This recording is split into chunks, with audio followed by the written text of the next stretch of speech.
Hello. Welcome back to school. Salvete omnes.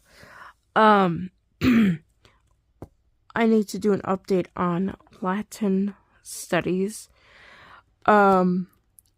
We did a test, a written and an oral test, and we officially have started Unit 3, which in this book, well, that's the actual lesson page here.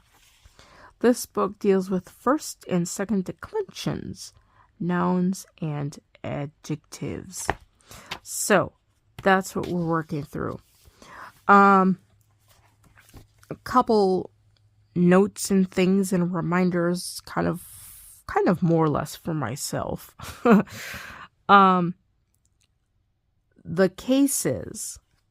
When I was in German, I learned the cases nominative, accusative, dative, genitive, I think. Or maybe it's genitive, dative. I think it's genitive, dative.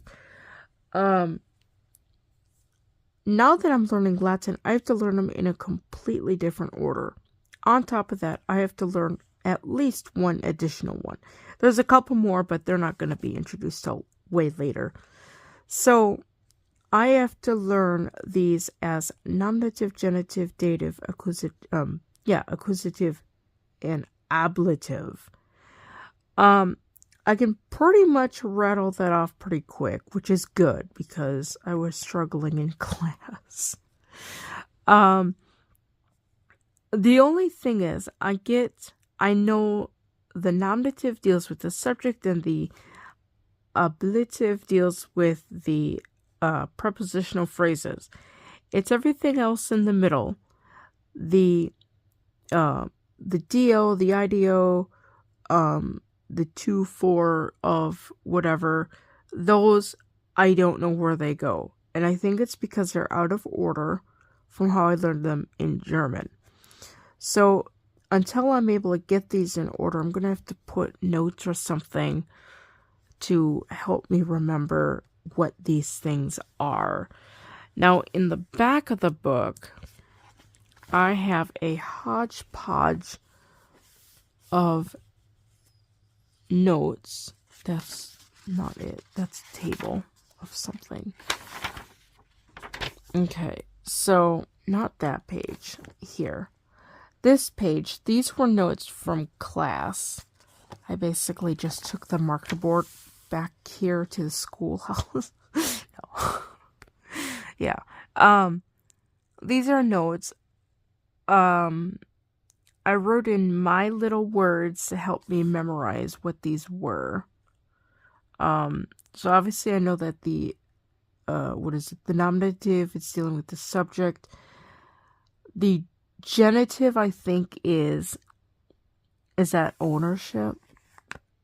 Yeah, so the genitive is ownership, and that deals with of. And then the dative is the indirect object. Yeah, so that's the indirect object, the 2 or 4. And then the accusative is, I can't read my writing because of pencil,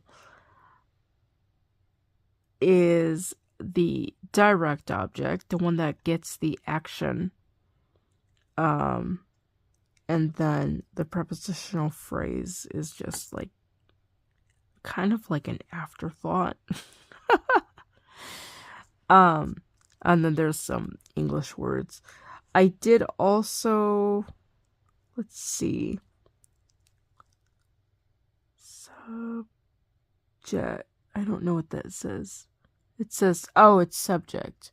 Oh, this is our sentence. Mark's friend, that's right. We wrote out a sentence and marked out all the nouns.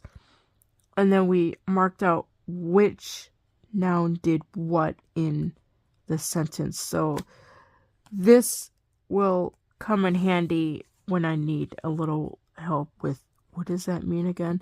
Until I'm able to get this stuff down off the top of my head. Let me see here. I did write out the first declension table. because it was just something that I thought might come in handy. I'm sure I have this written out somewhere else in my notes when I was taking notes in here. But I'm not going to be able to find it. So I'm thinking I might do the first declension. Well, I can't put the second declension there because the dissection of Mensa is in there from the, yeah, that's Mensa with the dictionary thing. So I'll probably do first declension, second declension, and then like the adjectives, and then I guess third, fourth, and fifth would have to go on the next page. I don't know. But I'll probably just throw the tables back here just for reference, which I'm utterly shocked that they don't have tables. Like, just simple tables in the back of this book dealing with all this stuff. That's a little frustrating. Okay, so that is declensions. We are beginning with those. As far as like what do they call it? Like memory work or something? I don't know. Obviously, let's see. I have to learn the ending. Obviously I have to learn the endings. I have to learn the cases. I have to learn the endings, and then I have to be able to translate this stuff into English, like know what each thing is for. Like, they give, I think Mensa is table. They don't give the English here, but I thought they gave the English somewhere of what this stuff actually meant. I don't think they do. Maybe they don't. They got this stupid map of Rome, though. Yeah, I don't know what that's about.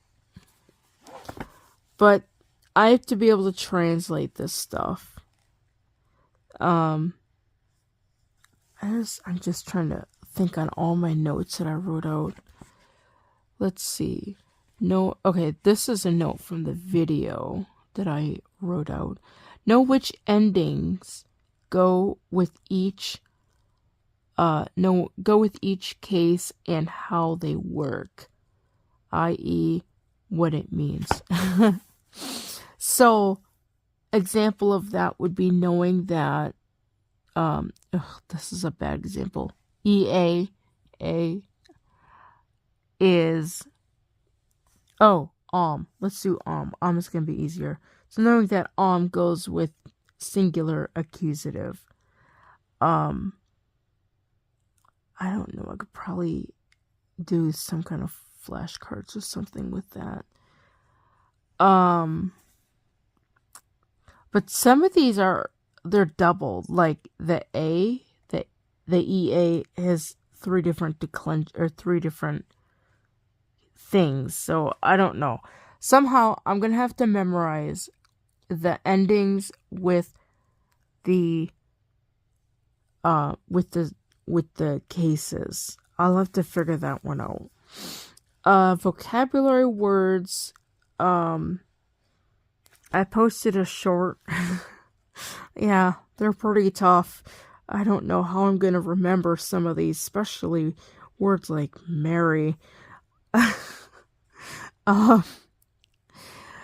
So yeah, I have to know the vocabulary words. And I have to be able to like decline them, I guess. Like if we take let's take Nauta. Let's do Nauta. So if we do Nauta and decline that, I think it would be where to go? I think it's just Nauta. Like this is just Nauta. And then this would be Nauta, Naute, Naute, Nautam, Nauta, Nauta, and yeah, Naute, Natarum, Nata, Nautis, Natas, Natis. Or, I think. I don't know.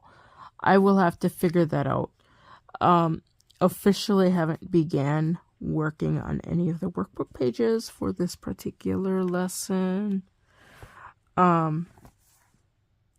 7 Hills of Rome, apparently. So, as far as workbook pages, thus far, the only thing I have completed was this page, which is basically introductory material. A lot of questions, fill in the blank, and then there's a table, and then there's derivatives, which I really don't care for derivatives, but this is specifically the lesson proper. So there's a bunch of fill in the blanks, and then there's a table, which tables are the best. More tables. This looks like a vocabulary word list or something. Another table. Another table. More. I think this is parsing.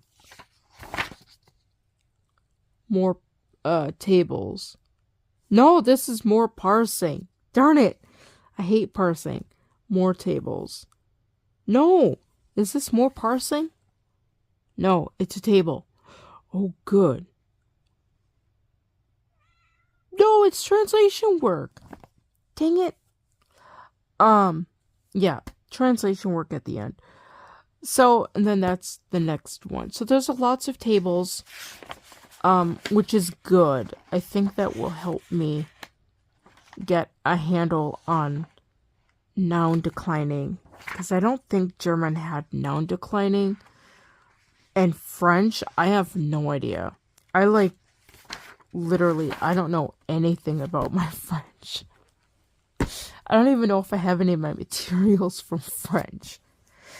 Okay, so that's workbook pages and things that I have to do. Speaking of have to do, I still have those pages from when I was sick a couple weeks ago for the review pages. Yeah, all of these are still blank. I did put a note saying why they're not filled in, but I don't know if I'm gonna have to do these or what. Part of me would say no, because the test is already done and you did a really good job, but part of me would say, well, there's a whole chapter that's like blank, not even filled in. Okay. On top of that, in the things I still have to do, grammar questions. We have new grammar questions, so that will be fun. All of these and all of these. So running through those, reviewing those. What else do I have? New recitation stuff. This we have not done. This is kind of like something fun. This is just fun stuff. So we'll probably resume this when we have class again. We didn't do it last time because we had that test. So these are principal parts. That's done. These are not done. There's like 15 verbs I got for review work. And it's basically like a mind bender of conjugating. Instead of going down the table of I am, you are, thou art, whatever, it's like does each person, but it has each tense, and then it's got the English translation. That was basically just extra review conjugating and stuff. So I got a bunch of verbs for those that are not yet done. Other stuff that is outstanding. These have not yet been translated. I've got a whole bunch of these I have to translate from the past units. And then I have a whole slodge of the perfect, what is this? The future perfect that I still have to do. So those are, I think there's 60 verbs, I think. I don't know. But yeah, there's a whole bunch of these that are just not not yet done. Yeah, that was a huge pile of verbs I just turned over. In the sense of tests, let's look at the test real quick. That was for last unit. Okay, this I think. Okay, so this is the test. This is the cumulative of units 1 and 2.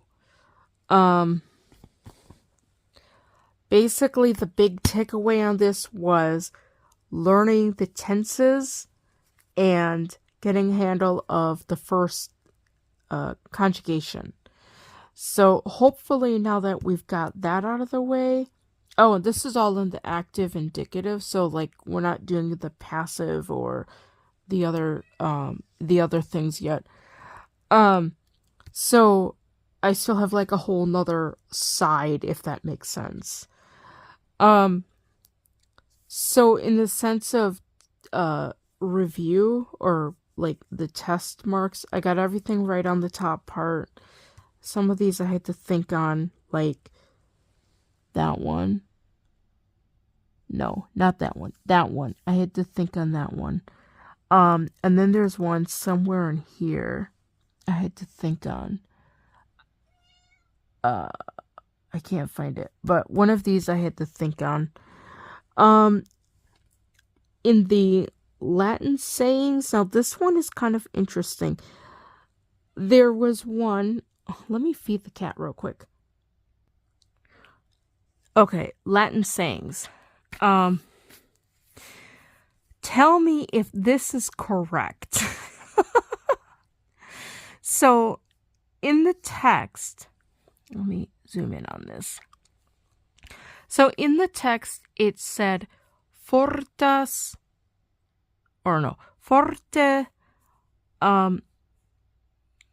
fortuna juvat. So basically these two words are flipped around in the text. Let me pull that up.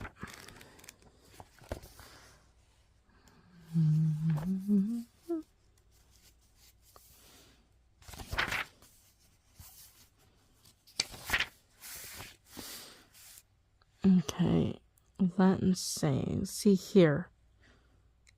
It says fortes fortuna juvat.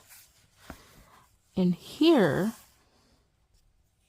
I wrote down, where did that go?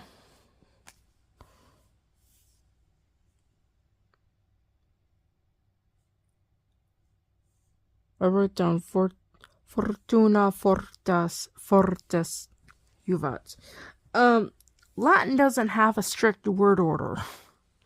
And this is one that I noticed. I just marked it because it was like, well, that's not what the book says. And then after sending this and showing it to Magister, I says, that one shouldn't even be marked wrong because of Latin word order. It doesn't matter. Like, it just doesn't matter. But either or, that's kind of a funny one. So technically that one could be a give or take. So the other ones, this is just a conjugation table, which I'm really good at those. I don't need to think on those. Grammar questions. There was one of these. This one dealt with like they had names for like I am walking, I do walk, and I walk. They had like names for these, which I could tell you this was in the first chapter or the first unit. So, and I remember looking at these just briefly as I was just before the test. Okay, so where did it? Oh, that's all pronunciation stuff. We don't need that. Okay, so here you got the simple progressive, or the simple present, the progressive present, and the emphatic present. So I knew the simple present. the progressive present initially was here, and then that one I couldn't figure out, and I thought, well, wait, what if this one is progressive? So I put the progressive up here, and this one I was thinking on it, thinking, okay, it begins with an E, I know that.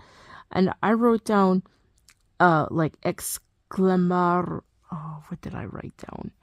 It's some word that doesn't even exist. Exclamative or something like that. So we just marked that wrong because it just totally is not even right. But he kind of could tell what I was saying. And I says, well, that's not the right word. Emphatic is what they wanted. So we took off a point for that. All the other grammar stuff was pretty good. I don't like the grammar stuff, but I seem to be really good at the grammar. Then there's like parsing, I think. I did okay on those. Let's see, what is that? Oh, these are tenses. This is actually really easy. I almost had to, I looked at that like a couple times because I wanted to make sure I was doing it right because it was so easy. Conjugation tables. So basically filling out tables. If you know your endings, you can fill out this table. If you know how to conjugate sumesa, you can fill out this table. It's just endings. That's all you got to do is just learn the endings and where they go. These I really don't care for. These are like parsing things. I call these parsings because you got to write down the person, the number, the tense. So this one was legitimately, I don't know. I think he gave me half point because it's like, what is this? Rogar, I can't read that. Rogatus. I wrote down did, and did would be like a different thing, but he gave me like half point because I just wasn't sure. I don't know. This one, however, we had like decided full point should be taken off because it was just wrong. I wrote down perfect. It should have been pluperfect by the ending. There. I can't read that. Steteras. If it was perfect, I think it would be, where did the verb go? Steteravisti would be perfect. Second person singular. And then obviously the English here is wrong because I had written down the wrong helping verb, so we just knocked off a full point on that one too. This bottom section was okay. That pretty much covers. Oh, I did get my bonus points. So because I got all my bonus points, it did make up for the 4.5 errors I made on here. That was 1. Hold on, where's the other error? 1.